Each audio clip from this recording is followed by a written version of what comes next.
Ko ranginui ke runga, ko papatuanuku ke raro, ko ngā tangata ke wainga nui. Tihei mauri ora. Ko ngongataha te maunga, ko rotorua te roto, ko awahau te awa, no oturoa ahau. Ko Hugh Rawa, ko Marion Okumatua, ko John Townend toku ingoa. Nō reira, tēnā koutou, tēnā tātou katoa. Hello, my name is John Townend, and as I said in my pepeha, I'm from Rotorua, where I was born and grew up in sight and sound and smell of the Kuirau mud pools. I did all my schooling in Rotorua, and then I went and lived in Japan for a year as a student, where I guess got my first particular interest in earthquakes, feeling them occasionally while I was living there.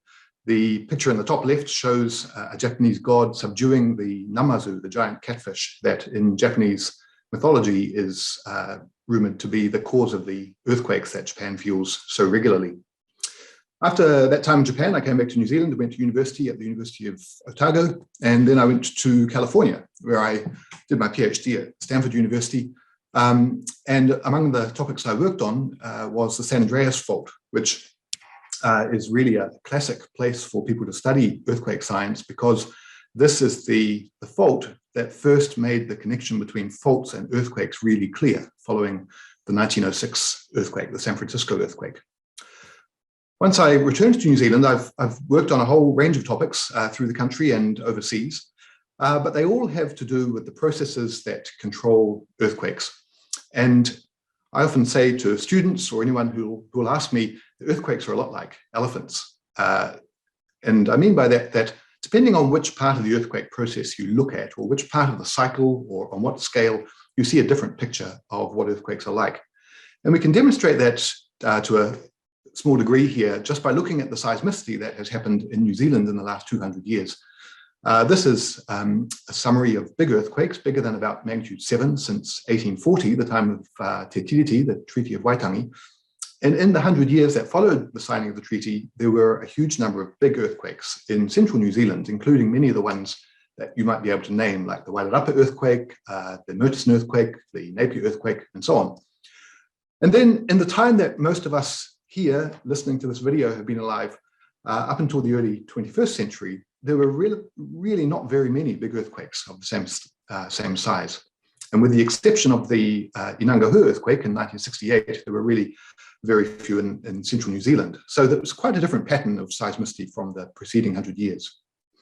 And then in the last decade or so, we've had a small but really significant number of earthquakes, starting really with Dusky Sound in 2009, which was magnitude 7.8, the second largest earthquake in the world in 2009. And that was followed by Darfield in 2010 and the devastating Christchurch earthquake in 2011, which is actually not big enough to show on this map. Then Kaikoura and Te Araroa, the one off East Cape. In fact, the East Cape one happened shortly before Te Araroa and was forgotten by us in the aftermath of what happened in Kaikoura. So earthquakes are a lot like elephants in that if you tried to work out what had happened in the last few decades or 200 years or so, based on only having access to some of those records, you would build up a different picture. And in more detail, we find that earthquake processes differ a lot depending on whether we're looking at short timescales, what we refer to as co-seismic, or intermediate timescales, interseismic periods between large earthquakes, or much longer timescales that we might refer to as tectonic timescales.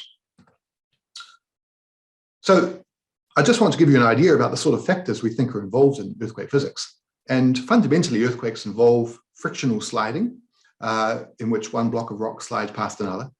And the frictional properties of that interaction are actually quite affected by fluids. The crust of the earth is full of fluids, and the fluid pressures act to reduce friction. The pressures themselves are governed by how easily fluid can move through the crust, and that's what we refer to as the permeability. The permeability is controlled by chemistry, temperature, and stress-dependent processes. Altogether, chemistry and temperature and stress are controlled by tectonics and by hydrology. And so we have this very complex system that involves some deep-seated tectonic processes that arise due to global processes, but also some more local things related to groundwater and to rainfall and how things are interacting with the shallow portion of the crust. But we can say some sensible things about how earthquakes and the crust as a whole work. And this is actually something that I did early in my PhD. It was a compilation of deep stress measurements, the stresses acting on the Earth's crust, as measured in boreholes all around the world. The deepest one illustrated here is about 9 kilometers deep.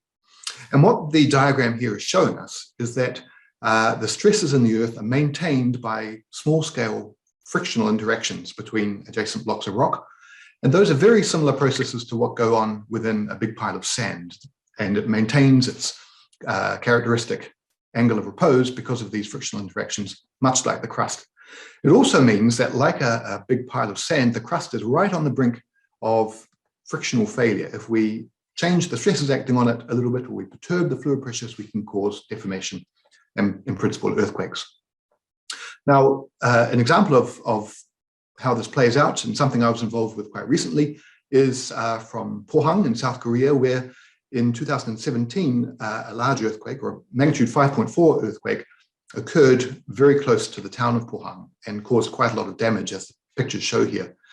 Now, the reason this was an interesting earthquake was because it occurred very close in space and in time to borehole pressure operations that were being conducted as part of an effort to develop a geothermal resource in Pohang. And as part of that, the 2 boreholes were being pressurized with high pressure fluids. And one of them, the PX2 borehole, systematically triggered small earthquakes, magnitude 1s and 2s, nothing much to worry about.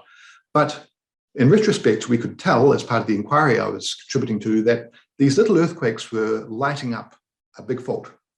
And as the rocks were pressurized, the fault was tickled, it lit up, it produced little earthquakes, which eventually had a bit of a runaway and then caused a slip over a much larger structure, which resulted in this big magnitude 5.4 earthquake.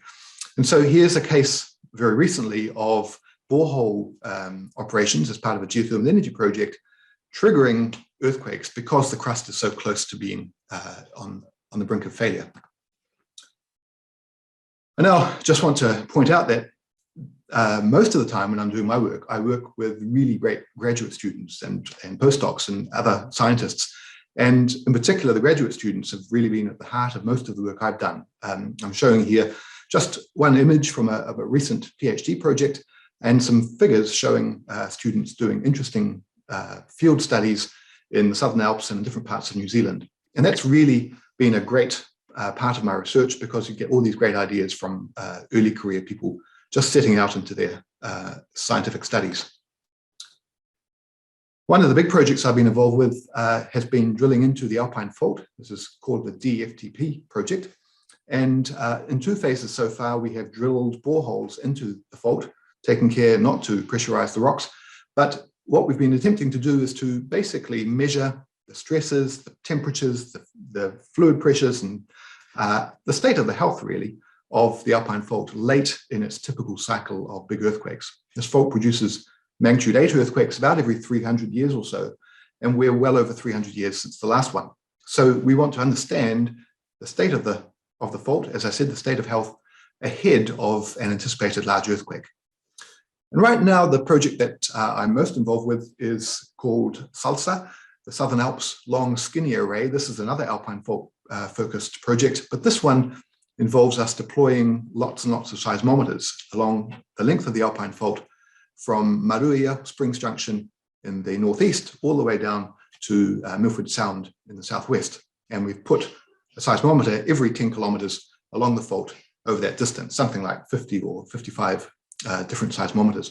And the reason we're doing this is to be able to record not just earthquakes, but also the background hum of the earth, what we refer to as the noise field, because this enables us to synthesize earthquakes. We can, in fact, create virtual earthquakes by analyzing this noise in detail.